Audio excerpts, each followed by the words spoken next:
Good morning students. Last lecture we have discussed about some diseases. In this lecture we will discuss about the typhoid disease. आपण या lecture मध्ये कुठला disease study करणार आहे? Typhoid. So which is the causative agent? Causative agent means what? Disease causing organism.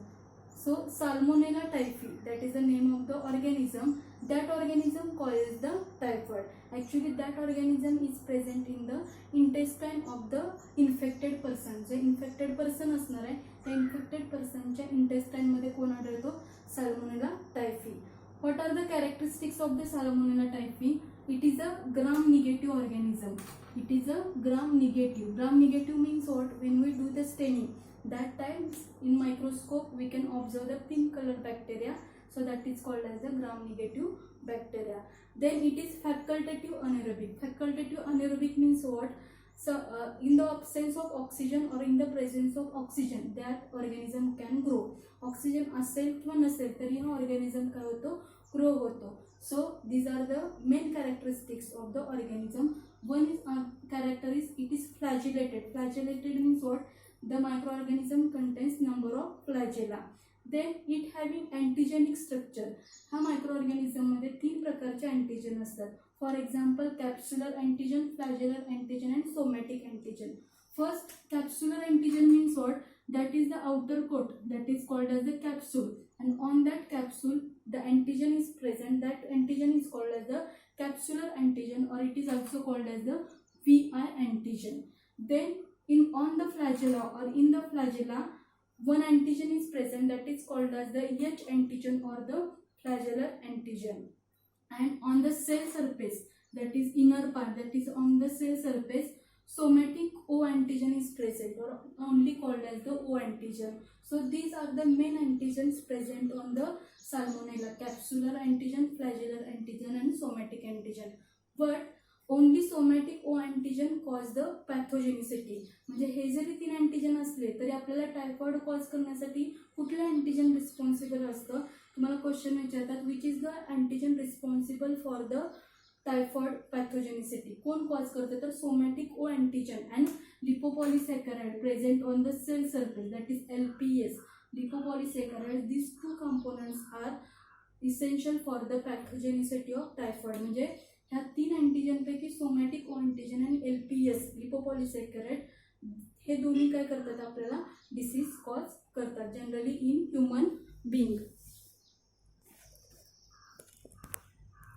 Some symptoms of that typhoid disease are prolonged fever, म्हणजे आपल्याला जो ताप येतो तो भरपूर दिवस चालतो, and up to 10 degree Fahrenheit इतका काय असतो? आपल्याला फीवर असतो.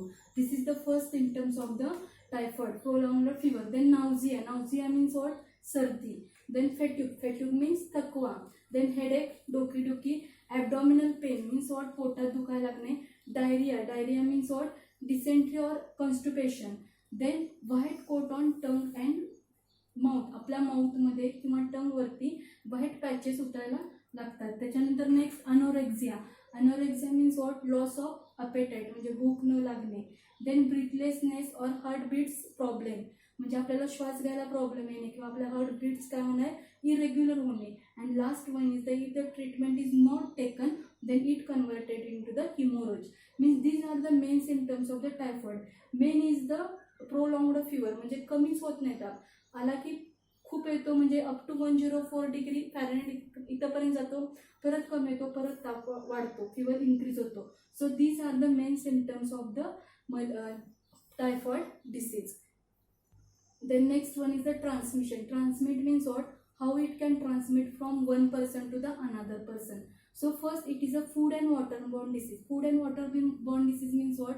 हा आपल्याला एकतर कंटामिनेटेड फूड किंवा कंटामिनेटेड वॉटर थ्रू पसरतो. फॉर एक्झाम्पल, आपण जर एखादं कंटामिनेटेड फूड ईट केलं किंवा स्पॉइल्ड फूड असेल किंवा अनहायजेनिक वॉटर असेल किंवा बॉइल्ड वॉटर नसेल किंवा एखादं दूषित पाणी असेल, हे जर ड्रिंक केले तर त्याच्या थ्रू आपल्या बॉडीमध्ये सॅल्मोनेला एंट्री करतो आणि डिसीज कॉज करतो. So mode of transmission is the contaminated food and the contaminated water. Then houseflies and cockroach. In our house there are the houseflies and cockroach. When they when they are sit on the or when they are contact in the fecal matter and again come into the home, then it may also cause the salmonella.